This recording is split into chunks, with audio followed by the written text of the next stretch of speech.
नमस्कार दोस्तों, शिव महापुराण महात्म्य के तीसरे अध्याय में आपका स्वागत है। मित्रों, इस अध्याय में वेश्यावृत्ति में लिप्त ब्राह्मण बिंदुक और उसकी पत्नी चंचुला का प्रसंग एवं चंचुला का पाप से भय एवं संसार से वैराग्य के बारे में चर्चा की गई है, जो इस प्रकार है। शौनक जी बोले, हे महाभाग सूत जी, आप सर्वज्ञ हैं। हे महामते, आपके कृपा प्रसाद से मैं बारंबार कृतार्थ हुआ। इस इतिहास को सुनकर मेरा मन अत्यंत आनंद में निमग्न हो रहा है। अतः अब भगवान शिव में प्रेम बढ़ाने वाली शिव संबंधिनी दूसरी कथा को भी कहिए। अमृत पीने वालों को लोक में कहीं मुक्ति नहीं प्राप्त होती है, किंतु भगवान शंकर के कथामृत का पान तो प्रत्यक्ष ही मुक्ति देने वाला है। सदाशिव की जिस कथा के सुनने मात्र से मनुष्य शिवलोक प्राप्त कर लेता है, वह कथा धन्य है, धन्य है। और कथा का श्रवण कराने वाले आप भी धन्य हैं, धन्य हैं। सूत जी बोले, हे शौनक, सुनिए, मैं आपके सामने गोपनीय कथा वस्तु का भी वर्णन करूंगा, क्योंकि आप शिव भक्तों में अग्रगण्य तथा वेदवेताओं में श्रेष्ठ हैं। समुद्र के निकटवर्ती प्रदेश में एक बाष्कल नामक ग्राम है, जहां वैदिक धर्म से विमुख महापापी द्विज निवास करते हैं। वे सब के सब बड़े दुष्ट हैं। उनका मन दूषित विषय भोगों में ही लगा रहता है। वे न देवताओं पर विश्वास करते हैं, न भाग्य पर। वे सभी कुटिल वृत्ति वाले हैं।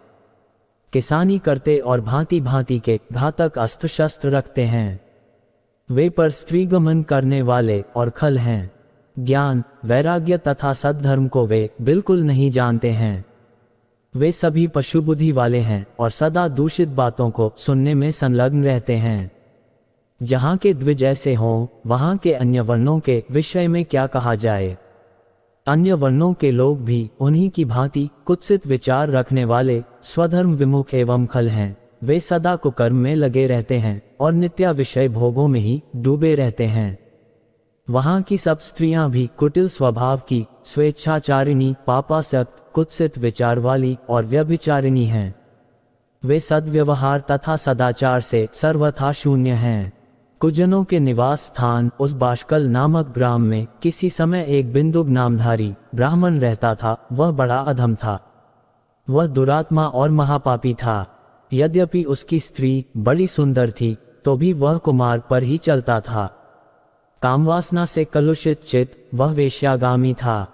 उसकी पत्नी का नाम चंचुला था। वह सदा उत्तम धर्म के पालन में लगी रहती थी, तो भी उसे छोड़कर वह दुष्ट ब्राह्मण कामासक्त होकर वेश्यागामी हो गया था। इस तरह कुकर्म में लगे हुए उस बिंदुक के बहुत वर्ष व्यतीत हो गए। उसकी स्त्री चंचुला काम से पीड़ित होने पर भी स्वधर्म नाश के भय से क्लेश सहकर भी दीर्घकाल तक धर्म से भ्रष्ट नहीं हुई, परंतु दुराचारी पति के आचरण से प्रभावित होने के कारण काम पीड़ित हो आगे चलकर वह स्त्री भी दुराचारिणी हो गई। भ्रष्ट चरित्र वाली वह कुमार गामिनी अपने पति की दृष्टि से बचकर रात्रि में चोरी छिपे अन्य पापी जार पुरुष के साथ रमण करने लगी। हेमू ने एक बार उस ब्राह्मण ने अपनी उस दुराचारिणी पत्नी चंचुला को कामासक्त हो पर पुरुष के साथ रात्रि में संसर्गरत देख लिया। उस दुष्ट तथा दुराचार में आसक्त मनवाली पत्नी को रात में पर पुरुष के साथ व्यभिचाररत देखकर वह क्रोधपूर्वक वेग से दौड़ा। उस दुष्ट बिंदुक को घर में आया जानकर वह कपटी व्यभिचारी तेजी से भाग गया। तब वह दुष्टात्मा बिंदुक अपनी पत्नी को पकड़कर उसे डांटता हुआ मुक्कों से बार बार पीटने लगा। वह व्यभिचारिणी दुष्टा नारी चंचुला पीटी जाने पर कुपित होकर निर्भयतापूर्वक अपने दुष्ट पति बिंदुक से कहने लगी, मुझ जैसी पतिप्रयणा युवती पत्नी को छोड़कर आपको बुद्धिवश प्रतिदिन वेश्या के साथ इच्छानुसार रमण करते हैं। आप ही बताएं कि रूपवती तथा कामासक्त चित्त वाली मुझ युवती की पति संसर्ग के बिना क्या गति होती होगी। मैं अत्यंत सुंदर हूँ तथा नवयौवन से उन्मत्त हूँ। आपके संसर्ग के बिना व्यथित चित्त वाली मैं कामजन्य दैक को कैसे सह सकती हूँ। आगे सूत जी बोले, उस स्त्री के इस प्रकार कहने पर वह मुबुद्धि मूर्ख ब्राह्मणा धम स्वधर्म विमुख दुष्ट पापी बिंदुक कहने लगा कि काम से व्याकुलचित होकर तुमने ये सत्य ही कहा है। हे प्रिय, तुम भय त्याग दो और मैं जो तुमसे हित की बात कहता हूँ उसे सुनो। तुम निर्भय होकर नित्य पर पुरुषों के साथ संसर्ग करो, उन्हें संतुष्ट करके उनसे धन खींचो। वह सारा धन वेश्या के प्रति आसक्त मन वाले मुझको दे दिया करो। इससे तुम्हारा और मेरा दोनों का ही स्वार्थ सिद्ध हो जाएगा। सूत जी बोले, पति का ये वचन सुनकर उसकी पत्नी चंचुला ने प्रसन्न होकर उसकी कही बात मान ली। उन दोनों दुराचारी पति पत्नी ने इस प्रकार समझौता कर लिया तथा वे दोनों निर्भय चित्त से कुकर्म में लीन हो गए। इस तरह दुराचार में डूबे हुए उन मूढ़ चित्त वाले पति पत्नी का बहुत सा समय व्यर्थ बीत गया। तदनंतर शूद्र जातीय वेश्या का पति बना हुआ वह दूषित बुद्धि वाला दुष्ट ब्राह्मण बिंदुक समयानुसार मृत्यु को प्राप्त हो नरक में जा पड़ा। बहुत दिनों तक नरक के दैग भोग कर वह मुबुद्धि पापी विंध्य पर्वत पर भयंकर पिशाच हुआ। इधर उस दुराचारी पति बिंदुक के मर जाने पर वह मुहृदया चंचुला बहुत समय तक पुत्रों के साथ अपने घर में ही रही। इस प्रकार प्रेम पूर्वक कामासक्त होकर जारों के साथ विहार करती हुई उस चंचुला नामक स्त्री का कुछ यौवन समय के साथ ढलने लगा।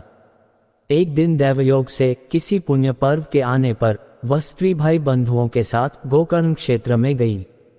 तीर्थयात्रियों के संग से उसने भी उस समय जाकर किसी तीर्थ के जल में स्नान किया। फिर वह साधारणतया मेला देखने की दृष्टि से बंधुजनों के साथ यत्र तत्र घूमने लगी। घूमती घामती वह किसी देव मंदिर में पहुंची। उसने एक दैवज्ञ ब्राह्मण के मुख से भगवान शिव की परम पवित्र एवं मंगलकारिणी उत्तम पौराणिक कथा सुनी। कथावाचक ब्राह्मण कह रहे थे कि जो स्त्रियां पर पुरुषों के साथ व्यभिचार करती हैं वे मरने के बाद जब यमलोक में जाती हैं तब यमराज के दूत उनकी योनि में तपे हुए लोहे का परिघ डालते हैं। पौराणिक ब्राह्मण के मुख से ये वैराग्य बढ़ाने वाली कथा सुनकर चंचुला भय से व्याकुल हो वहां कांपने लगी।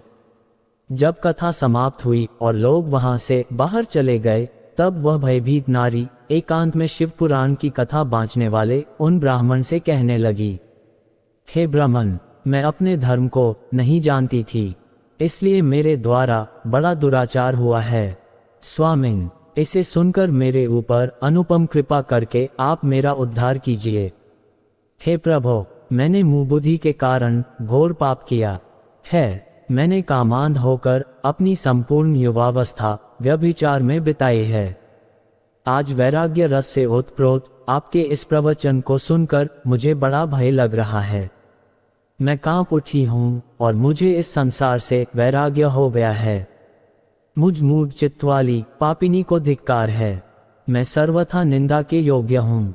मैं कुत्सित विषयों में फंसी हुई हूँ और अपने धर्म से विमुख हो गई हूँ। थोड़े से सुख के लिए अपने हित का नाश करने वाले तथा भयंकर कष्ट देने वाले घोर पाप मैंने अनजाने में ही कर डाले। हाय, न जाने किस किस घोर कष्टदायक दुर्गति में मुझे पड़ना पड़ेगा और वहां कौन बुद्धिमान पुरुष कुमार्ग में मन लगाने वाली मुझ पापिनी का साथ देगा। मृत्यु काल में उन भयंकर यमदूतों को मैं कैसे देखूंगी।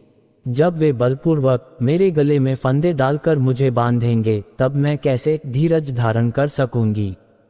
नरक में जब मेरे शरीर के टुकड़े टुकड़े किए जाएंगे उस समय विशेष दैख देने वाली उस महायातना को मैं वहां कैसे सहूंगी। दैख और शोक से ग्रस्त होकर मैं दिन में सहज इंद्रिय व्यापार और रात्रि में नींद कैसे प्राप्त कर सकूंगी।